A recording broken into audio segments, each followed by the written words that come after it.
Welcome to the Pastoral Profit Webinar on financing post-drought and other business strategies. So just before we get underway, I just wanted to do a little bit of GoToWebinar housekeeping.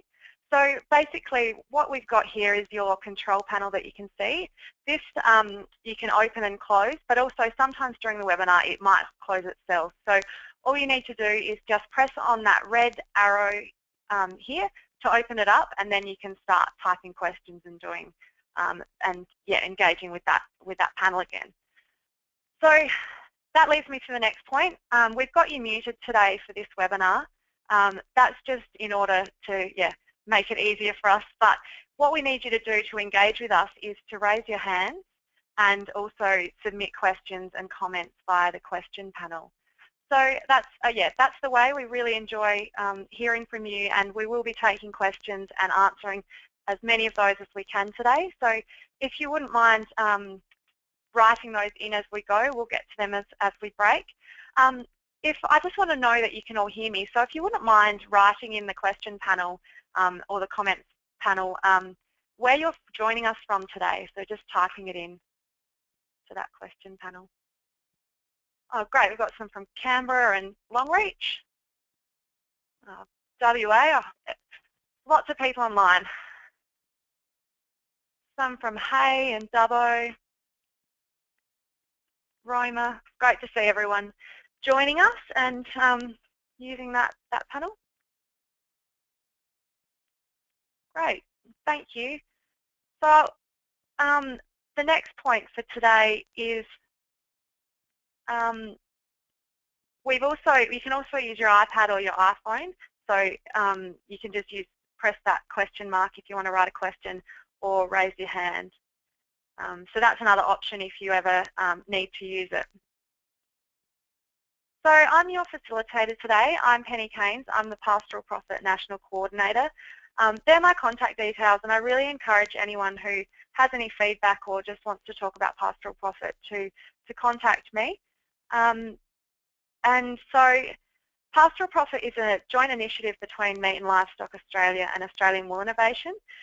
It's really targeted at pastoral beef, sheep meat and wool producers, and it's about engaging with you to provide you business management skills, activities and professional development to be able to improve and really address or improve pastoral business profitability. So what that'll look like is we've got these national webinars just to provide some national awareness, but also we've got on-ground activities, and I'd just like to quickly run you through some of those activities and encourage you to contact the regional coordinators in your area to find out and help you to achieve your goals and find out what's happening in your area. So we've got in Queensland, we've got Heather Smith. She's got some webinars coming up. She's got some workshops coming up on Finance Your Future, delivered by Peter Witt and Peter Winterflood. So that's in Caulfield and Stonehenge. There's also the Building Multi-Generational Businesses. So that one's actually going to be led off by a 1-hour free webinar tomorrow night. If you want the details for that, then please feel free to email me. I'll also be emailing out a bit of information after this webinar, so that'll be in there. We've also got that on that same topic, the one-day seminar in Charleville on the 9th of March. So that leads me to New South Wales. So Mark Gardner is the contact in New South Wales. He's the coordinator for the program there. So he's the one that you need to be in touch with if you have any ideas or would like to be involved. The upcoming workshops that he's got planned include the Modern Pastoralist, and it's looking at business structures, financial statements and long-term planning. And that will be in Hay on the 25th of February, and the Modern Sheep about enterprise profit drivers, marketing and animal production opportunities in the pastoral environment. So that's in Cobar and Broken Hill. So get in touch with Mark if you're interested in being involved in any of those. And then we've got Anne Collins. So Anne is the South Australian coordinator, and she's worked on a program that's got some workshops that are financial foundations for pastoral success. The Port Augusta activities being delivered, but it's not too late to get involved in the Cooperative or Marie activities that are coming up in the coming days. And then there's the financial literacy for pastoral businesses. So that's delivered by Linda Eldridge, and it's in Blinman, Craddock and Yunta. And finally, we've got in Western Australia, we've got John Duff as your coordinator. He is in the process of planning events in Carnarvon, Gascoyne and the Kalgoorlie areas. So that's still being developed, but if you are interested in more detail about what the content of that plan will look like or how to get involved, please contact John Duff. And then the other thing is go back onto our Pastoral Profit website, which is where you will find all the information to most of those activities. There's information there all the time, and we're continually uploading what events are coming up for Pastoral Profit. But there's also the 2 webinars that we've delivered in the past, the Foundations for Creating an Economically Sustainable Livestock Business in the Pastoral Zone and Funding Your Business for the Future, another step towards creating an economically sustainable business. So that's it about what is coming up for Pastoral Profit, and I'm really excited about what is coming up.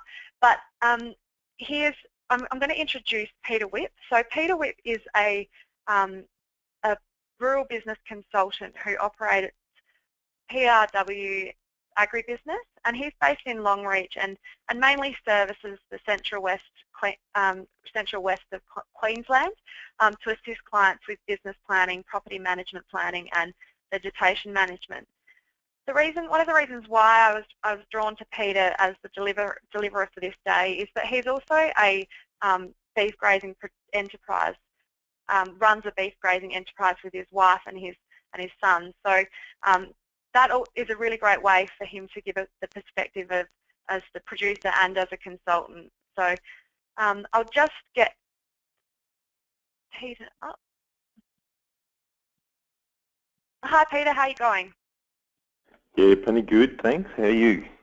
Good. Thanks for joining us today. No worries. So I'll just give you the presenter rights, and then you can.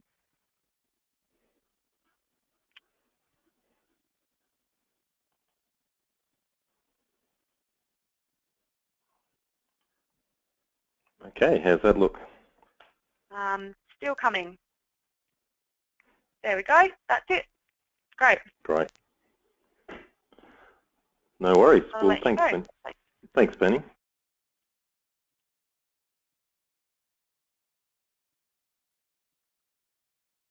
Yeah, thanks, Penny. Yeah, look, I'm based in Longreach, and hopefully our internet will hang in there long enough to get through this session today. But look, I'd like to say that that's a picture of our property at the moment there in the background, but I've had to go back a couple of years to find that one. You know, as you're probably aware that, you know, being in Australia and farming in Australia, it's a real land of extremes, you know.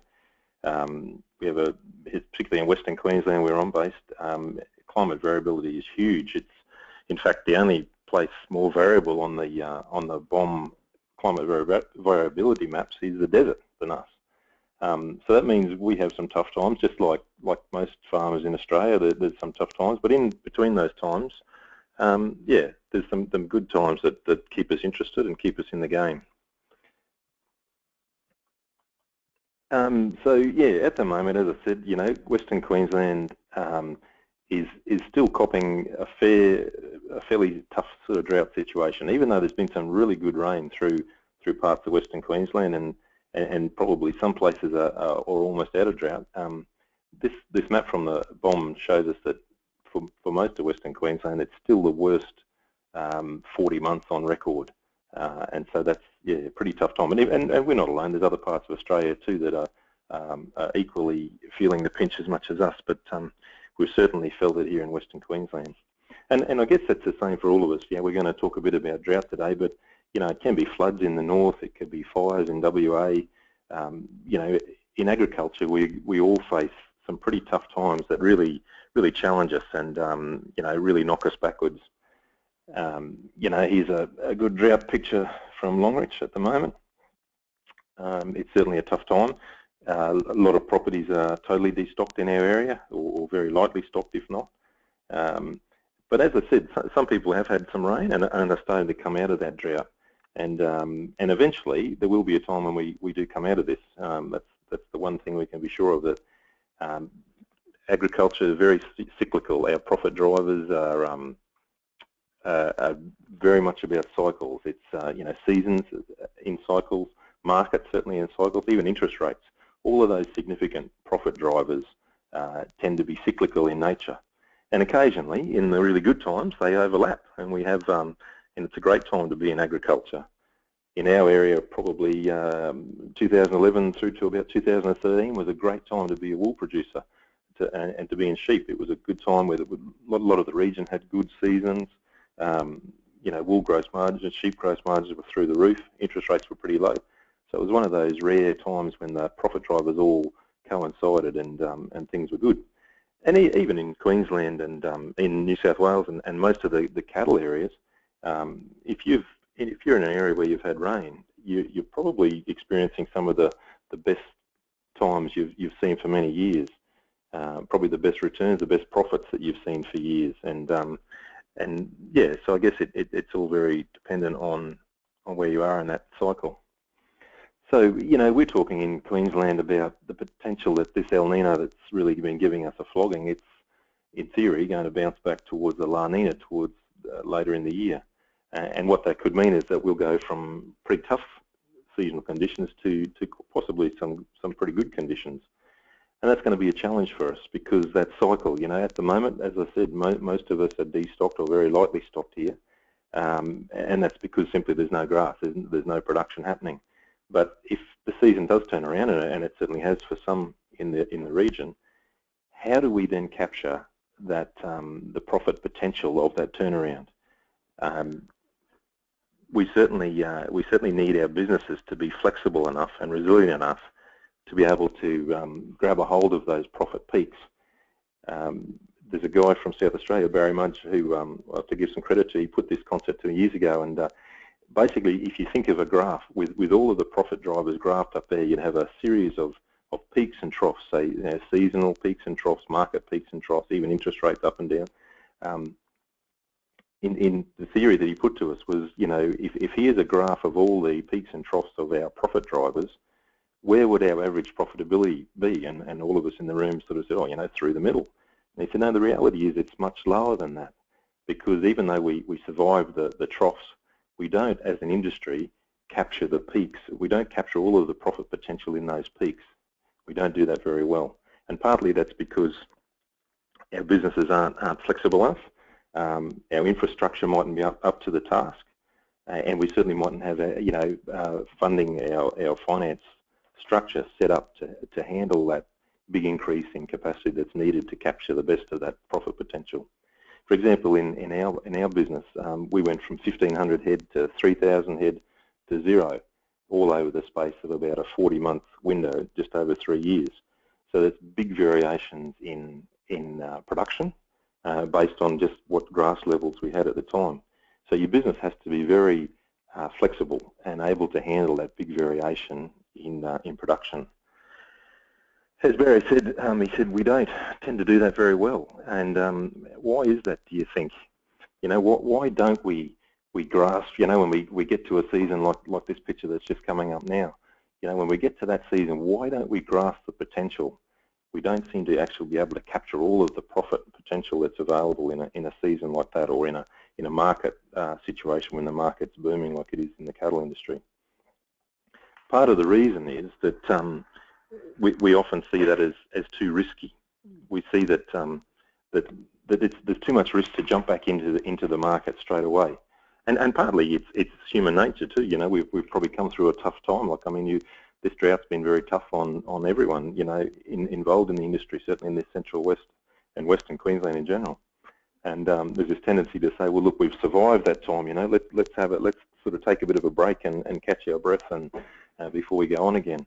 And that was Barry's theory, that that really stops us capturing all of the profit potential that we could when that cycle turns around from a peak to a trough.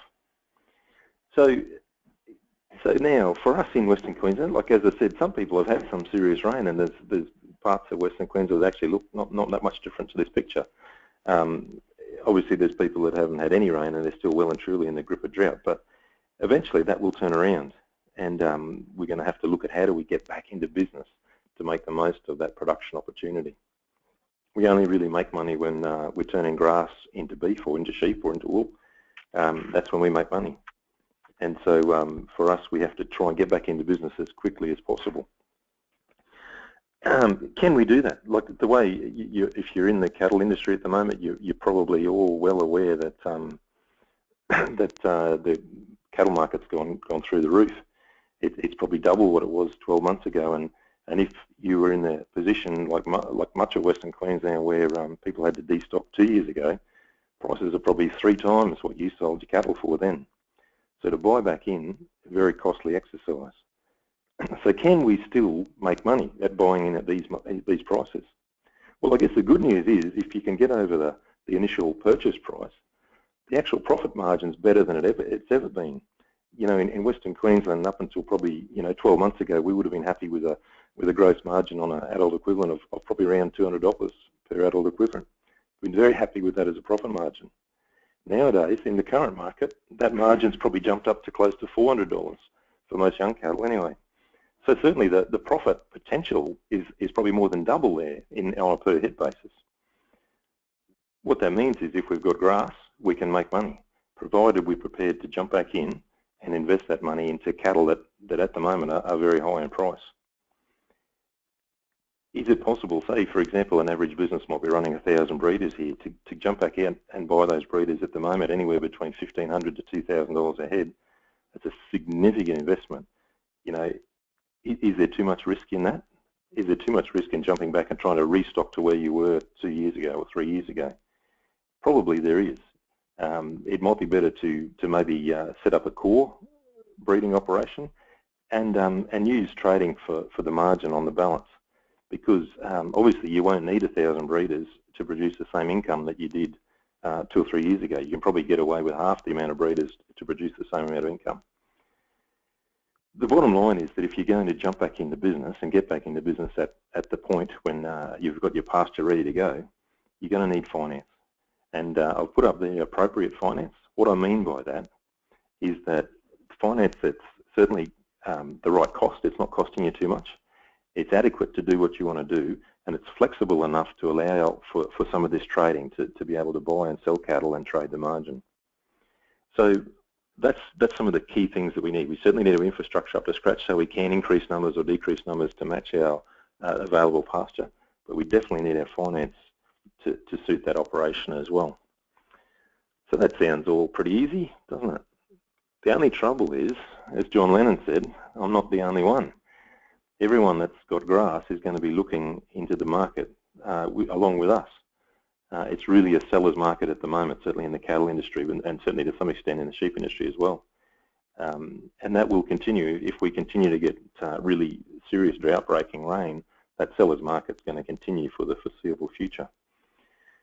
So what that means is, there's probably not going to be many bargains out there for us as we try to restart our production business. That's not the end of the world, though. Look, I think the key thing is maybe don't be locked into what you did before. Really, this is a whole new world in terms of a cattle market. What we need to do is look at that with a new view, if you like. Be prepared to look at different opportunities. Research the margin on different classes of cattle that might suit your operation, depending on where you are, the grass you've got. Some people in Western Queensland at the moment haven't had, a full drought-breaking season yet, but they've got, herbage and short-term grass. So they're looking at just taking that short-term grass and using that to value-add some cattle purchases and actually make a return of them at the time. So I guess that's the message there is don't be locked into, say, trying to buy those same, Santa or Charolais or whatever breeders that you've had for the last 50 years. That opportunity may not be there, but certainly there will be opportunities. There's profit to be made in cattle even at these prices, provided we're prepared to get in there and make the most of our production opportunity. The trick with it is, though, any opportunity that you do see here is not going to be around for long because, as I said, it's a real seller's market. There's plenty of buyers out there, even given the fact that the drought hasn't broken. So any opportunity that pops up is not going to last long. What that means is, and I'm saying it probably a couple of times, is that we need our finance to be ready. We can't be sort of saying, oh, look, I've got onto a mob of cattle and I'll go and see the bank and, 3 weeks later I've got the money ready. Well, that opportunity is going to be gone. Really need to have our finance sorted before we even go looking, so that if there's an opportunity there, we can be ready to go and grab it before anyone else does. Appropriate finance, again, I've talked about that as being, it's cost. The cost is right, the structure is right, the flexibility is right. There are other options for restocking, and probably most of you have certainly aware of them or may have used some of them, and some of them might include leasing cattle and using overdrafts instead of term loans, those sorts of things. But generally, the cheapest option will be a loan secured against property. That's normally the cheapest option for sourcing finance to restock. There is some of the government funded loans around as well. That's another real option to look at, very low interest rate, and that can help to get back into business. Overdraft, I'm not a big fan of overdrafts. The only reason, certainly there's a lot of flexibility there, but generally they're not the cheapest option, and there's plenty of other products around that do the same job, but with a much cheaper structure. So yeah, I've probably said a bit now, and we're going to start talking about banks. So Penny, maybe it's a good time just to stop and see if there's any questions up to now. Yes. How does that sound?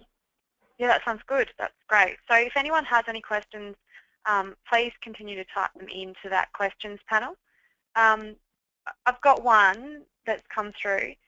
So jumping back into production seems a bit risky at the current prices.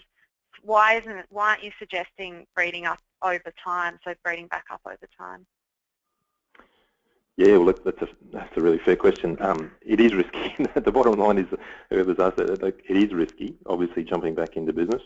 But I tell you what, every time we buy a mob of cattle, or every time we plant a crop, or every time we put the rams or the bulls out, there's a risk involved, and I mean that's part of agriculture, isn't it? We've all dealt with the droughts or the fires or the floods, and there's plenty of risk in our industry, and I guess we have to be, to some extent, able to handle that risk if we're still around. But you're right, there is a risk in it. Breeding up almost guarantees a risk, though, because generally it'll take you 3 to 5 years to get really back into production, depending on what breeder number you've got and where you're at in that cycle. 3 to 5 years, there's every chance that this profit peak might be on the wane, and certainly, it could be the next drought or the next fire or whatever. So I see it's certainly a lot safer to breed back up, and if you're in that position where you don't need to be making money in the short term, well, it's certainly a valid option, but it's certainly not the best option if you need to get back into production as quickly as possible. If you've still got breeders, and some people have got breeders, some have put them away on adjustment, that sort of thing, certainly a valid option, and maybe that plays a part, so you can have some of your own breeders and be breeding that back up. But I think to really maximise your profit, you'll need to look at buying some cattle back in, or trading some cattle in and out, to try and just capture that strong gross margin that's there at the moment. Because obviously, if you breed up your cattle, that your breeders have got a book value now, so probably of $1,500 to $2,000. By the time you are breeding up enough to sell, that market might be gone, and we might be heading back down into another trough. And I guess that was the point that Barry really got into my head. We really need to capture some of that profit potential in these peaks, and the quickest way to do that is to get cattle on the ground quickly. So yeah, I hope that answers the question. Yeah, great, thank you. I might just in the interest of time, I might just move on, and we'll have a longer question session at the end. No worries. Cool. Okay. Well, look, I've probably said it enough. Hopefully I've convinced you it's time to sort out your finance. If you're looking at restocking, looking at getting back into business, hopefully we've built the case that it's time to visit the bank. And a lot of our clients would probably rather go to the dentist and have a meeting with their bank. They see it as that much of a threat almost. But in reality, it's a great opportunity. Banks are just like any other business. They need to lend money to make money. So really, they're looking for ways to lend you money. That's the bottom line. It's like any other supplier, you know. You're like your fuel supplier. His job. He wants to sell you fuel, and he'll do everything he can to try and get you to buy his fuel. So I think we have to probably see banks a little bit more like that. That they're just another supplier that's selling a product. You know, both the fuel supplier and the bank, they'll have a profit margin built into their product. At the end of the day, they want to make a profit, and for both of those guys, they will try and make that profit margin as large as they can, and still get you to buy their product. So for the fuel guy, he'll try and add as much as he can on there, still within reason, knowing that, you know, if he goes too far, you're going to pull the pin and go somewhere else. Banks pretty much have got the same theory. You know, they'll have a profit margin in there. If they can get away with a larger profit margin, they certainly will, because at the end of the day, that's their job. They're there to make a profit, not to make friends or to help you out. That's the reality. And I guess for us, what we want to do is make it as easy as possible for them to give us their product at the cheapest price. What we want to do is not make it hard for them, which will tend for them to build in a bigger profit margin. But if we can make it as easy as possible, then it's more likely that they will shave that profit margin and still make a profit at the end of the day. So how do we do that? See, it's great to talk about that, but I guess the first thing we want to get across, we want the bank to understand our business as much as possible. So what that means is we need to give them information about our business, and this is even more so, like I'm sure all of you are experiencing a much bigger turnover in bank staff than used to be the case. You know, often you might have had a bank manager for years and years, and now bank managers seem to be younger and moving much quicker. So what we want to do is get our bank to understand our business as much as we can. The information that we give them, that needs to be accurate, and it needs to be really well presented and understandable.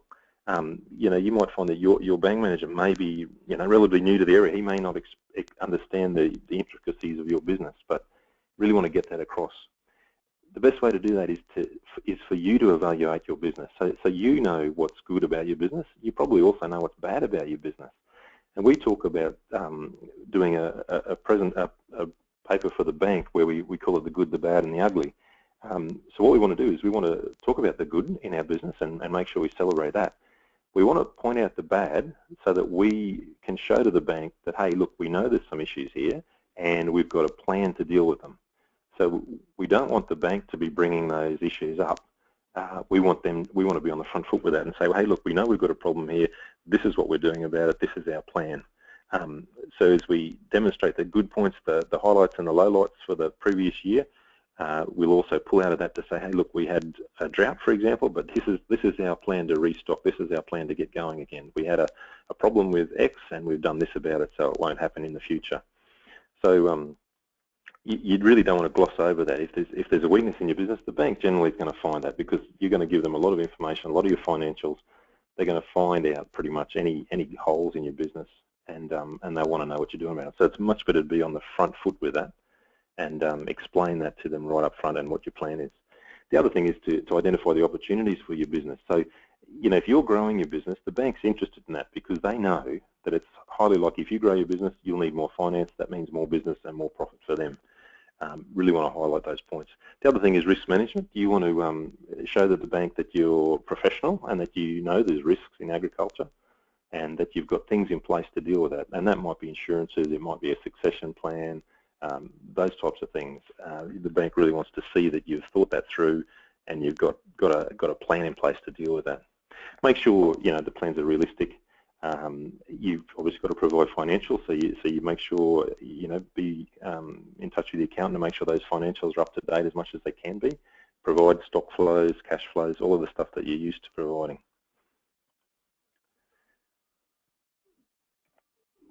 When you go to deal with when you go to negotiate with the bank, the big thing is to prepare beforehand. Don't just rock up to the bank and sort of stutter and stumble through it.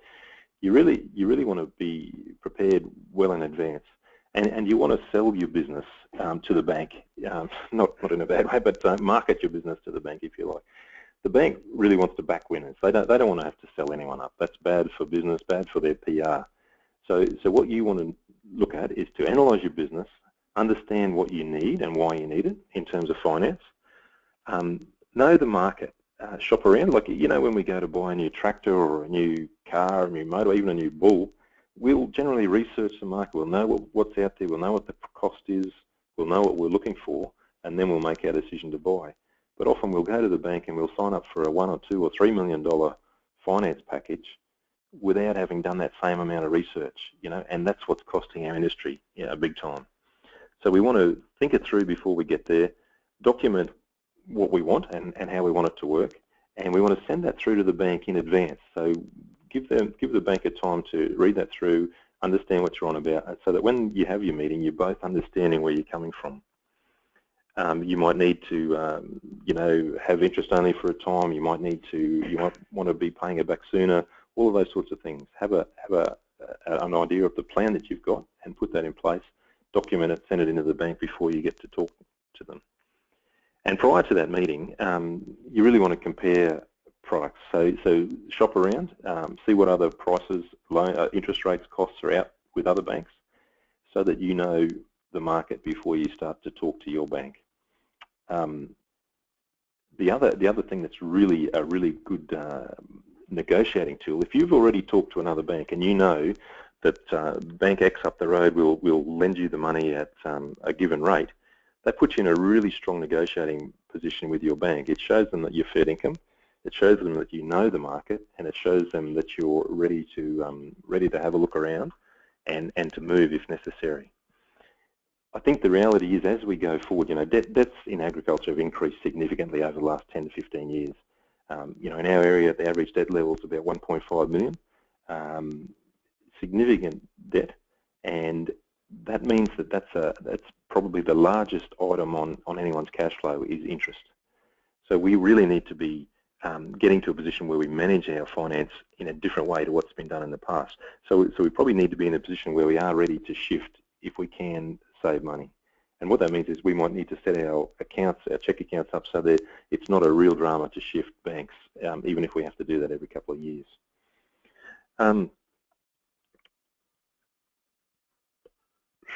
Yes, I just clicked on one. Yeah. So we just want to talk a little bit about the relationship with bankers. This guy, Joe Lewis, was a comedian from years ago, and he says a banker's a man who'll lend you money as long as you can prove to him you don't need it, and that's probably reasonably accurate in some ways. The relationship we should have with our banker.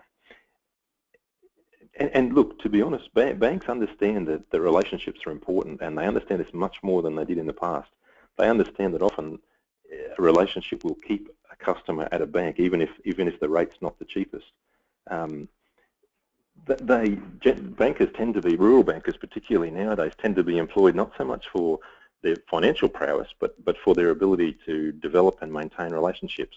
And even, look, a lot of the banks went through a phase where they were calling their bankers relationship managers. I'm sure some of you would have had a relationship manager with the bank at some stage. And what that shows you is banks are wise enough to know that the relationship is what will keep customers. And that's okay, provided that relationship works both ways. If the relationship is working only in the bank's favour, in that you are loyally staying there despite how much they're ripping you off, well, that's not a mutual benefit relationship. You really need a relationship where it's working for you and it's working for the bank. I mean, obviously, at the end of the day, the bank's still got to make a profit. But if they're doing that at the expense of your bottom line, well, then that needs to change.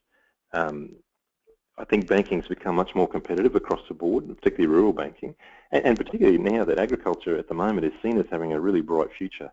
So any agricultural lending client is seen as a valuable asset to the bank.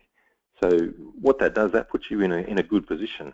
Any number of banks are probably happy to look at your business and get that on board. So it makes you a valuable commodity. So it puts you in a stronger negotiating viewpoint. You don't have to be best friends with your bank manager. In some ways, it's probably better if you're not, because you want to have a professional relationship that's built on trust and built on working two ways.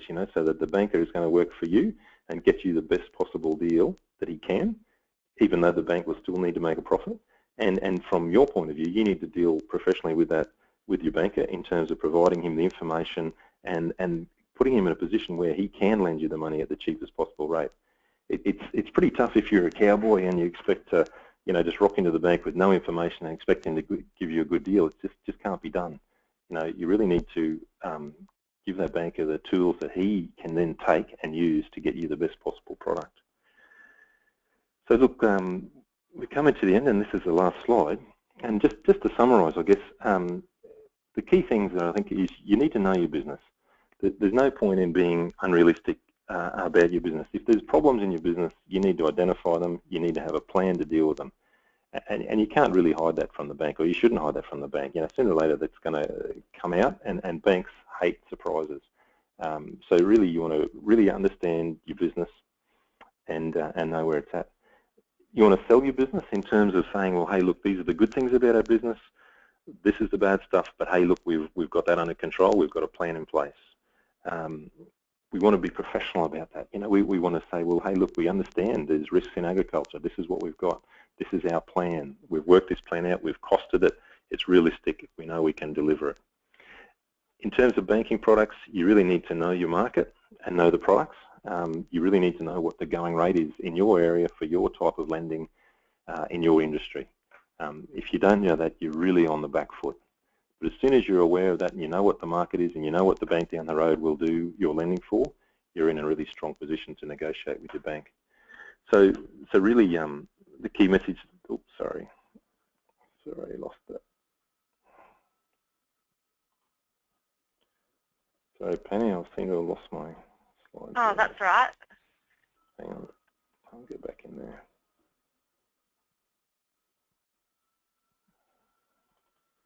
One of those days.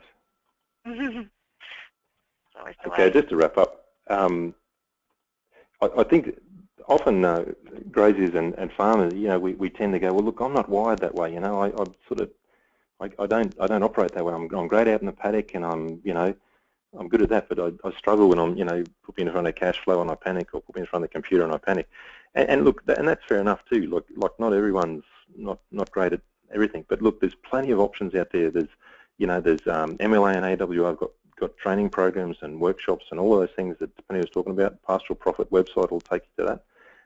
There are financial counsellors out there that can help with some of that preparation, even consultants that can help with dealing with all of that stuff and putting together a really good package.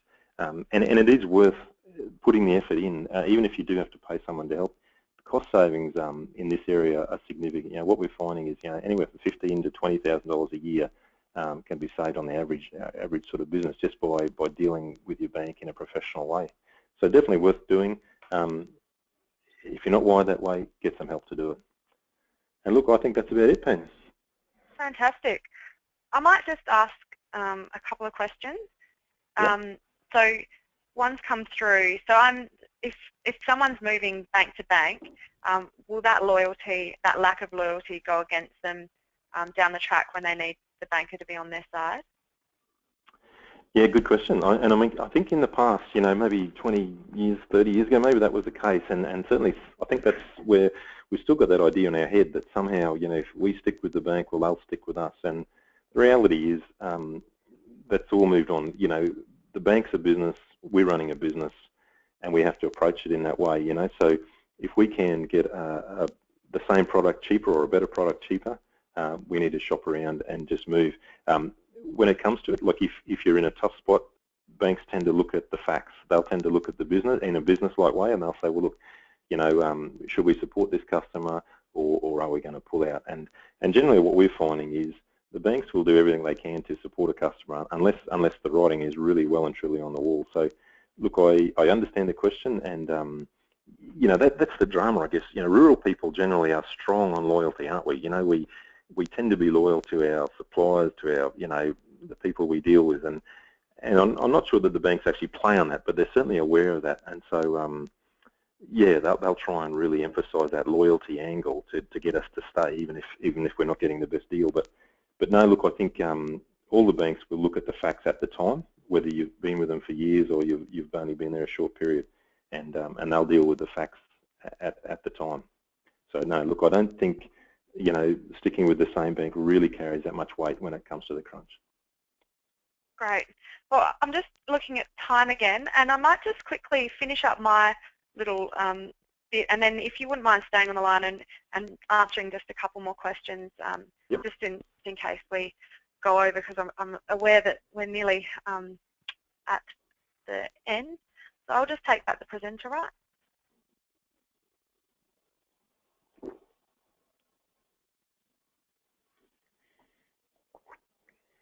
So I just wanted to go through a few next steps, because what Peter's provided today has been great from an awareness of what you need to be doing. But there are a few things that you can do and attend workshops on ground that can help you with that. So we'll firstly go back and watch the first two webinars. They're about building a sustainable business and economically sustainable business.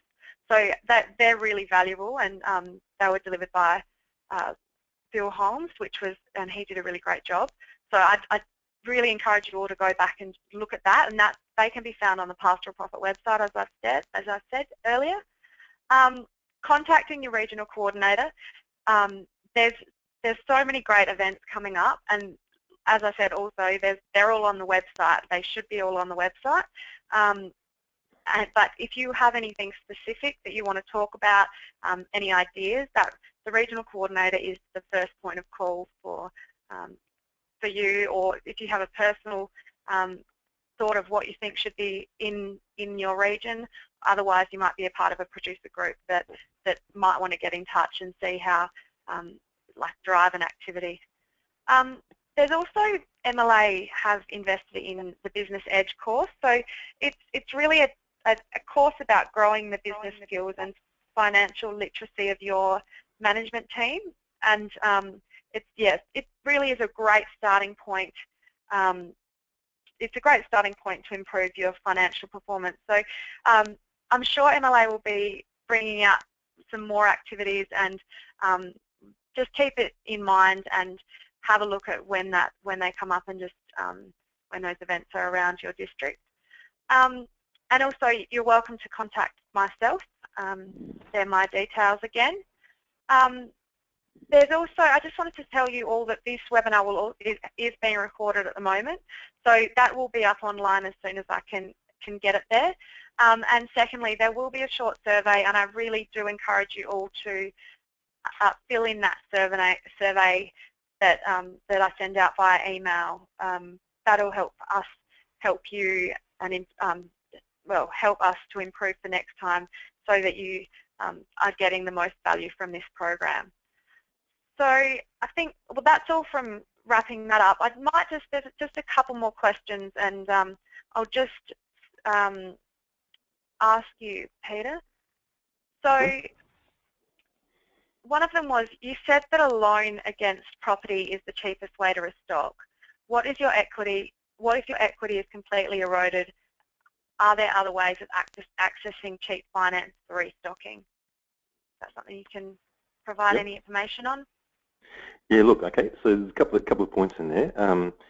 The first point is, is probably to get just a bit of an independent look at that equity situation. Sometimes, we're our own worst enemies when we come to dealing with the bank. We'll tend to be conservative often in our values, and we'll go, it would only be worth this. Sometimes it's worth getting, someone external, or even, talking to valuers or talking to agents to say, well, hey, what really is my land worth? Make sure that you're not making assumptions about your equity, because if you go into the bank saying, oh yeah, look, my property is only worth X, it's unusual that the bank's going to turn around and say, hey, no, it's worth more than that. They're going to take that same negative view that you're bringing in. So certainly you need to have it's really about research and making sure that you've got that right. So right, hopefully we tick that box first and see how it looks. But you're right, if you are in that situation where your equity's in a bad situation, you probably need to look at your whole business and say, okay, how are we travelling as a business? Is there a future for this business? I know this sounds harsh, but the reality is if your equity is completely gone, then there may be other issues in that business that really need looking at. You really need some level of equity there to operate any business, whether it's a shop in town, a farm, any rural business. So if the equity is eroded, really what I'd be looking at is trying to develop an overall plan for the business and say, well, hey, how do we firstly build equity? and that may be, you know, re-looking at some of the assets, maybe selling some assets, whatever can be done. But it's not as simple as saying, all right, we've got no equity now, let's go and borrow some more money, because that's not going to help the situation. Look at the big picture first and see what can be done. There are products out there that, you know, can look at using equity in stock, and they're leasing products, and some of the, you know, the finance products around, they're based on using the stock as security. But look, I don't think they're the answer if your equity's in bad shape already. Like you really need to stop, have a look at your business, say, how are we travelling? Have we got a future here if we keep doing what we're doing, and maybe make some changes that will certainly lead to an improvement in equity over time. That's probably a long answer to the question, but yeah, normally if equity's in a bad way, it's not just a simple solution. We really need to look at that business and say, how do we actually fix some of the things in this business so we do have a future? Yeah. So one of the questions that's come through as you've just been speaking is, what is a desirable equity level? It's a bit like a piece of string. Look, I think, you know, overall equities anywhere above 60% in our current market are reasonably solid. You know, debt certainly has increased in our industry across the board. So the old days when, you know, 80% equity was a good, strong equity, really that's gone. I don't think we're going to see that again, because there's just more debt in the system than there used to be. Certainly banks, once you get sort of, you know, around that sort of 50 to 60% equity, they certainly start putting a few extra requirements in the loans, and you might have to sign a few documents extra and those sorts of things. So ideally, you know, above 60, and I'd be really comfortable around 70%, you know. So that sort of ballpark is a good place to be. But as long as you've got enough equity to be able to operate and to capture some of the profit potential, that's what you need. Don't panic if your equity's a bit on the low side. Say if you are in that 50 to 60% range, as long as you've got a business that's profitable, then it's possible to use that equity to capture some of that profit potential. So yeah, don't probably get hung up on the number. Look at your business again, analyse your business, work out where the strengths and weaknesses are, and try and put a plan in place that's going to take that business forward. Great, thank you. Another question's just come through. Will banks look at livestock values for their equity position? Yeah, most banks will. Obviously their preference is to have land as security, and to have all of their lending secured by land. But most banks now will take some equity from stock as well. And generally it's at a lower rate than property, normally around that 40 to 50% of the value. So yeah, they are using equity in stock if they have to, but obviously their preference is to get, you know, land, house, building, something like that. Right. Yep. And I might just finish off with one last question that's come through, and it's, what do you suggest are the key pieces of information? Sorry, I just lost it. What do you suggest the key pieces of information to provide your bank in relation to the financial analysis of the business? Yep. So certainly the basics are what you're probably used to. You know, cash flow, a stock flow. So that's saying, you know, what stock have we got here, and doing a 3-year projection on that to show, you know, if we're breeding up or selling or trading, what that looks like. What we like to do with our clients is actually do a bit deeper analysis. So that's looking at gross margins over time. So that will tell the bank about your animal performance. So if your gross margin is strong over time, that's telling them that your breeding operation or your trading operation has got a strong performance. And so that if you're projecting that forward, and they've got a couple of years where you've shown, hey, our gross margin's been, you know, around that $200 mark for the last 3 years, well then when you do a forward projection, they're much more comfortable to accept that. So those sort of things, turnover ratios and overheads are probably the other two that we would look at to say, well, because what that does, that tells us and it tells the bank how that business is travelling. If there's indicators in there that are high for some reason or low for some reason, we want to know why, and we want to know why before we get to the bank. We don't want the bank highlighting something and saying, hey, look, you guys, your overheads are really high, what's going on? We want to know that before we hit the bank, and we want to say, well, hey, look, our overheads are high because of X, you know, we run this business this way, but this is the plan we've got in place to deal with that. So certainly the normal things, cash flows, and they want your financials, of course, all of that usual stuff. But if you want to go to that next level, look at gross margin, turnover, and overhead costs as well. And if you're not up with that, there's certainly tools in MLA, AWI websites. There's tools in there, and financial councils will be able to help you with that as well. Great. Well, thank you so much for your time today, Peter. It's been really great to have you online to provide your insights into this topic. No worries. Yeah. I'll just also thank everyone who's contributed to today and asked questions along the way, and for just generally coming online. So with that, I might end this webinar and say thank you, and I'll talk to everyone another day. Thanks, Peter. Thanks, Bernie.